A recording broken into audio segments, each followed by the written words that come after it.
Now we're going to speak with someone who was at that parade. Brittany Wroblewski was attending with her family. She joins us now. Brittany, thank you so much for your time this morning, and thank you most importantly for opening up to us about what you went through.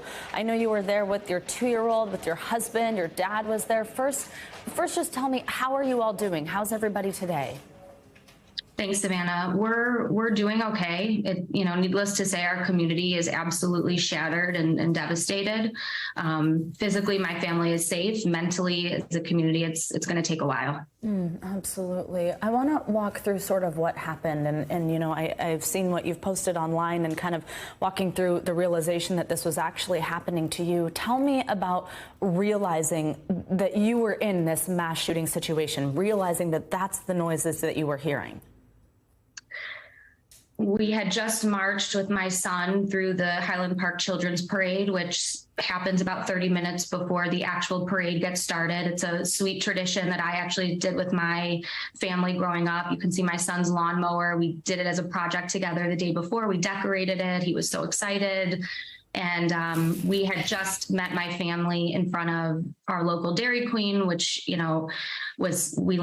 we later found out was, feet away from the gunshots. And so we were just united with my family and hugging, and they were telling Blake what a great job he did marching.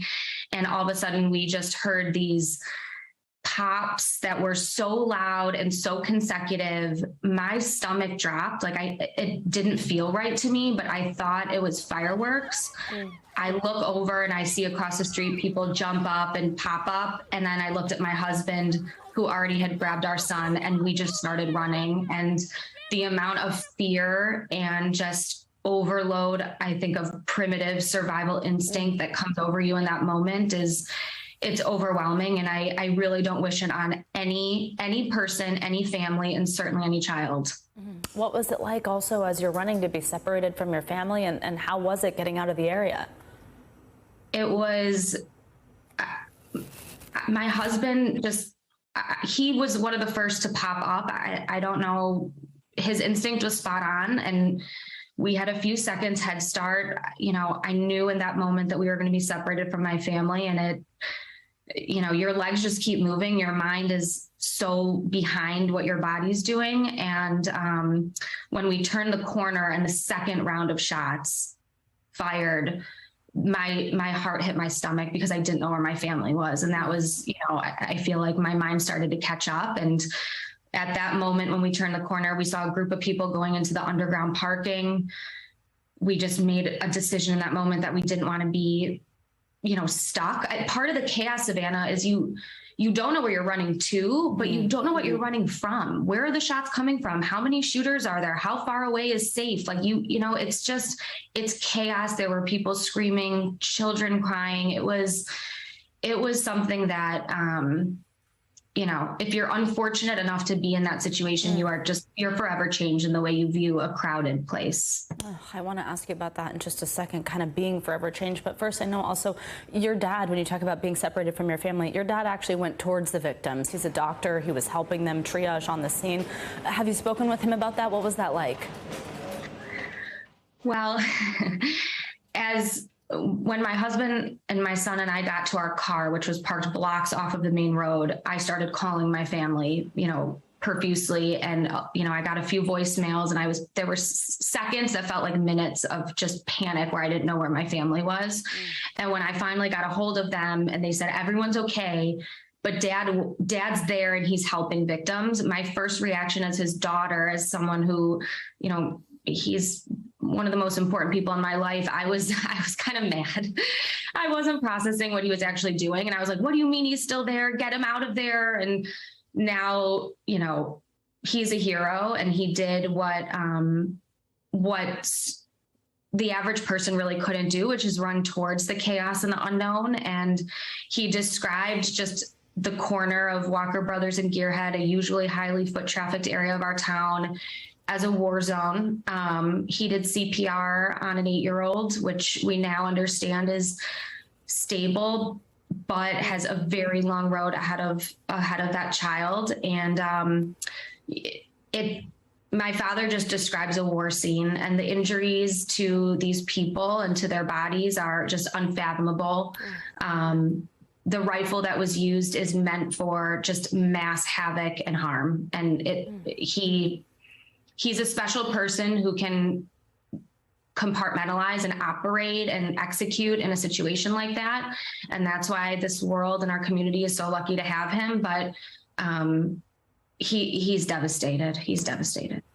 Brittany, you also reflected just on your anger as a mom and also pointed out the fact that there's a country now of moms who have had enough, moms who are exhausted, being worried about their kids. Tell us about how something like this has sparked change that you want to take, and the fact that you don't want other people to have to go through this in order to get there, but how can you make other people recognize what needs to change?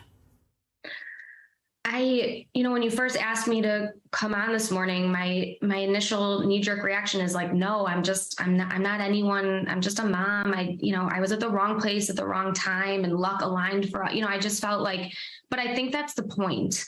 And I am so pissed off, Savannah. The heartbreak and devastation is equal to the amount of anger that I have that this deranged 21-year-old legally purchased the rifle that shattered our community and took 7 lives. There was a 2-year-old toddler, Savannah, who arrived at the parade with 2 parents and left with 0 parents. I mean, what else needs to happen? I'm just urging other parents, other people. I wouldn't describe myself as super politically involved. I always vote. But we need to do more. Voting isn't enough.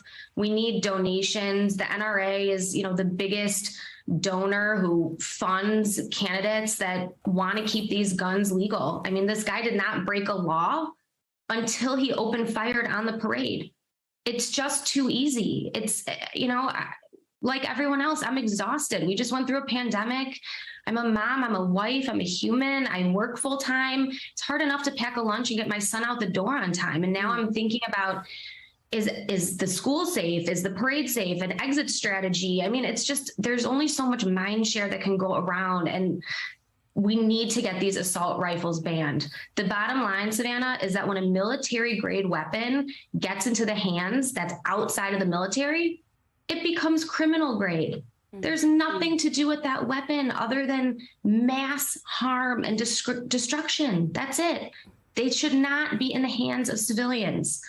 And, it's going to take a lot of angry, pissed off people, parents, grandparents to get involved. But I'm one of them, and I'm committed to doing everything in my power, my husband and I, to get these assault rifles off of our streets and out of our communities.